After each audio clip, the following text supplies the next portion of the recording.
everyone. We are so excited to be back once again to get together and talk about real woman issues that concern friends, wives, mothers, educators, and entrepreneurs.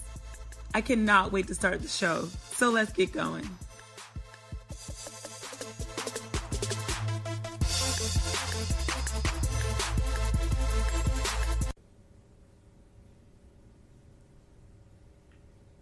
And we're back.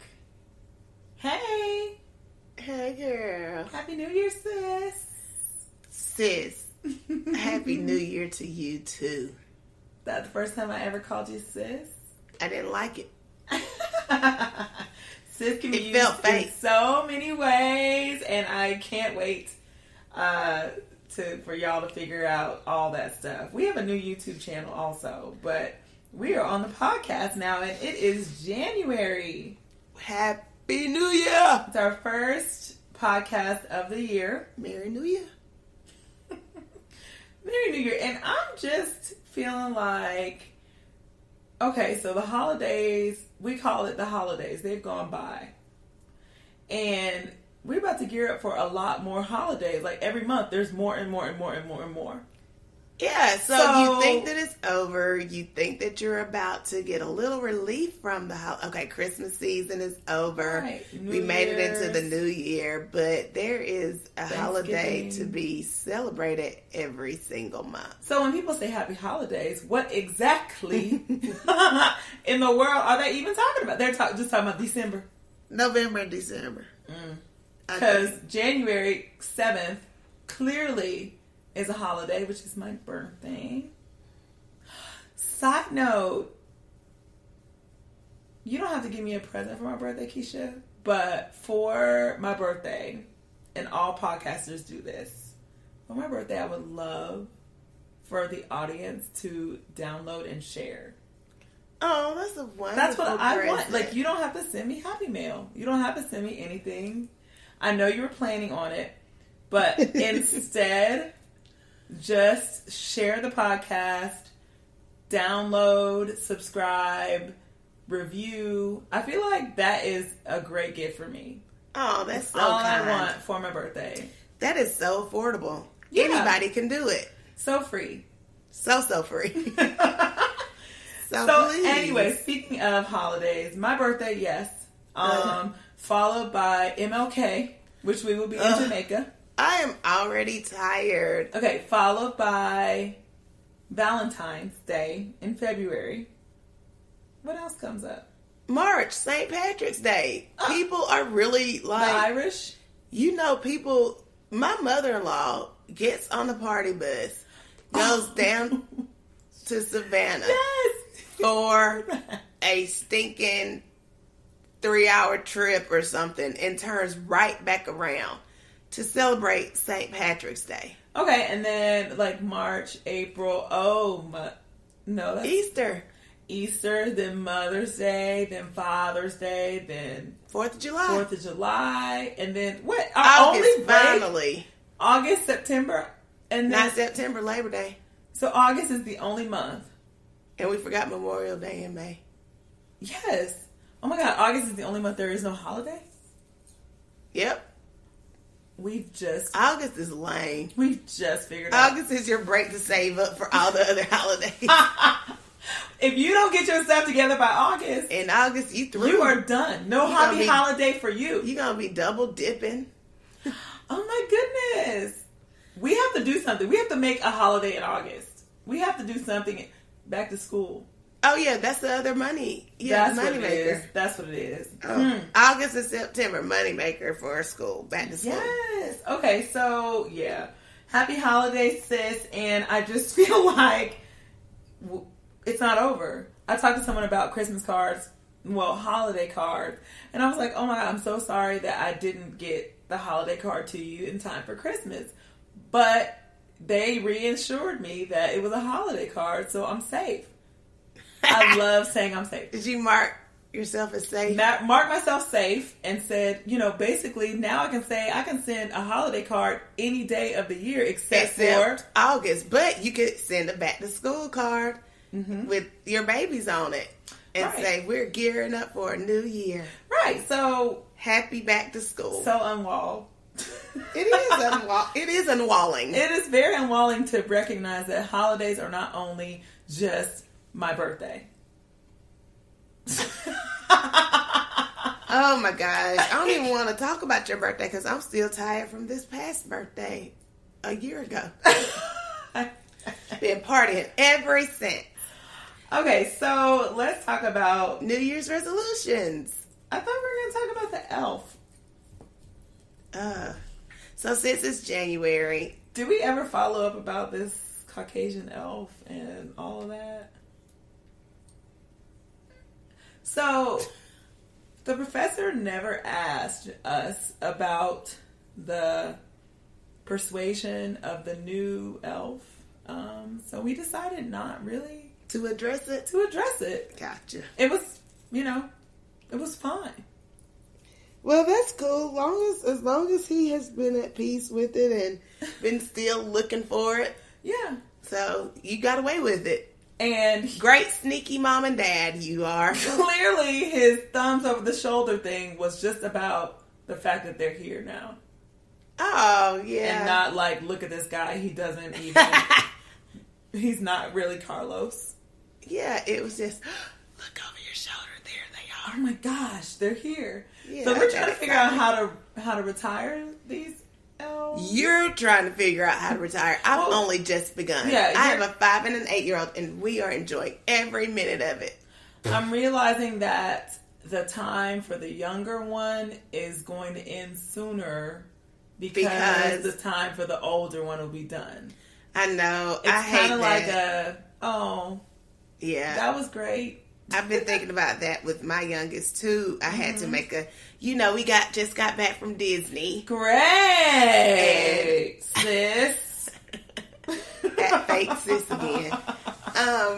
And I had to make a conscientious decision not to rush her to like Universal Studios and things like that because she's really not ready. No, she's just a wibble baby. Yes, and because my oldest child is so gung-ho and thinks she just roller coaster ready, I was like, nope, we're going to SeaWorld. I know, and the whole time I sat there, I was like, I'm sure Sharifa has a million things to say about SeaWorld. Don't do So that. I was so nervous because I was enjoying it, but I was like, Was What is they- Shamu's offspring still there? there were a whole lot of them. They there. don't do those shows anymore, right? The whale show. They sure do.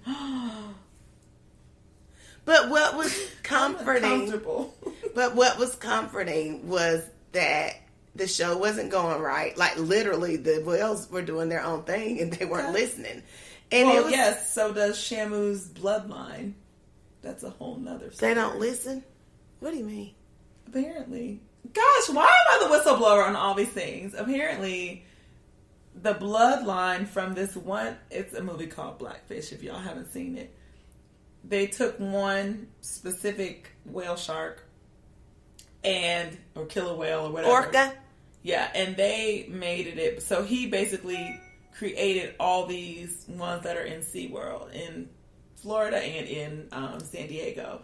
And they have this anger issue, like killer type issues that apparently are just like they have been killing the trainers over years. But it's because they don't want to be in captivity. Well, that makes sense as to why they were so submissive to the whales when they didn't want to do the show. They just And let them. Yep, they stopped and they just let them do their thing. And Because I they was used to like ride on them and do all that, but then they stopped because the whales started like killing them. well. I don't think they should do all that. Yeah. And when it was like when they were having their little takeover where they were like, nope, the revolt, they're like, nope, we're not doing the show like that today. We want to be over here. It was one that wasn't supposed to be in the show that came over to be a part of the show. Oh. And it was so cute. But I was like, they were like, and we'll start the show back after they get this out. They can swim around. And I told my mama, I was like, well, let them be. And it's just fine. It's not for us. Letting them swim around, I'm fine watching them just do that. Like, I don't need a real show. I just like looking at them. Why does it give me like a little bit of like, yes, let them do it? Yeah, I was okay with it. Like, and my girls were okay with it. Right. We were all just like, cool. They don't want to do the show. We'll just watch them swim around. It was okay. But what I had to realize was that my youngest 5-year-old was definitely, she hadn't really gotten to enjoy, and she loves animals. So she really didn't have the opportunity to enjoy SeaWorld because she was only 2 or 1. The last time you went. Yeah, because we stopped for a few years. And so she loved every second of it. But I had to really pause for the cause and say, wait a minute, family. We need to go and do something that is accessible for the youngest. Yeah. We can't just skip over that. So True. I did start thinking about different things that she would come to a transition in. Just like sweets. Like, she entered her being able to eat sweets much sooner than Ansley did. Absolutely. Because she got to have it. So how do I do that? Because she's right there. So Yeah. but it's both ends. So you're missing out on some things, but you're also getting like exposed or like privileged to other things as well. So Yes, it balances Ansley has out. learned so, Brooklyn has learned so much from her big sister, like, Yeah. good and bad. She's fast. I mean, not fast, but a fast, learner, yeah. So some tips I got for this elf situation is and I thought this was brilliant. The elf has to apply to Santa to be able to be touched. So everybody knows that if you touch the elf, if the kids touch the elf, then the magic goes away. The magic goes away. So the elf has to plead to Santa to be able to stay with this family and and play and just be a regular toy for the rest of its life. Basically a retirement. So the kids are happy because they get to play with their elves all year long, and the elves are happy because they don't have to keep working for Santa. Don't you mean the parents are happy? Elf. So it's like, wow, our elves are retired now, and now you're always going to have that magic in your house, and it won't go away with you touching it and all that stuff. But maybe the professors will apply for that sooner than Layla's. True. That's true. So that's a way to keep the hope alive. Now, what about my household that only has one? Oh, I feel like I need to introduce a new one in the family next year, only because Ansley does not even give Brooklyn time to find her. Like, she finds her, like, she's over here. Oh. And so Brooklyn, like, she loves it, but she never gets the opportunity to search. Yeah. I think that ours look for their own. They may look for the other one. You put them in 2 different spots? Mm-hmm. Cool. Yeah, like one will be, they may be doing the same type of thing, but they're not together. Yeah. Sometimes they'll be together. Like Christmas Eve, they're probably going to be together doing some shenanigans. But that's their last night, so bye. Good riddance. Adios. See you in the retirement home. So that was just you parents who are trying to figure this out. I mean, keep it going as long as you want. If you love it, I love it for you. But also there isn't a way to end it, because remember I told you the professor asked me where my elf was, and I had to tell him something different. So, you now have a prepared story. Yeah. Okay, so what I really should we get into tea shines before the elephant or the elephant first? Elephant's always first. I don't like the elephant in the room. What is it? I don't like it. Get up. Oh, my topic. The Disney topic. Is that what we're going to talk about? Yeah. So the elephant in the room is, you can talk about it because we